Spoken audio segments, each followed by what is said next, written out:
Hi friends, good morning. So daily routine start అయిందండి. So మనం early morning లేచిన వెంటనే ఫస్ట్ మనం చేయాల్సింది ఫీడింగ్ ఇవ్వడం.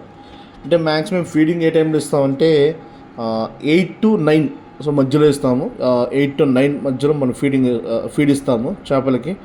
సో మేము చేసే చేపలు వచ్చి రూప్చంద్ అండి. ఈ రూప్చంద్కి ఈ పిల్లెట్స్ ఇవ్వాలన్నమాట. ఈ పిల్లెట్స్ ఫీడ్ అండి మేము. సో మేము మొత్తం 40 kgs ఇస్తామండి. 1.6 acre ఉంది అది. 40 kgs దీని టబ్లో బకెట్లో వేసుకొని ఇస్తామండి. ఎర్లీ మార్నింగ్ వచ్చామంటే ఫీడ్. సో ఇప్పుడు చూసారా, ఈ ఫీడ్ ఒకసారి లోపల ఎంటర్ అయిన తర్వాత ఈ విధంగా వేసుకోవాలండి ఫీడు. డబ్బాలు తీసుకొని వేస్తున్నాను. అన్నీ ఒకే చోట వేయకుండా అన్ని ఏరియాలు అంటే గుంట మొత్తం సరౌండ్ అయ్యి ఫీడ్ వేసుకుంటూ ఉండాలండి.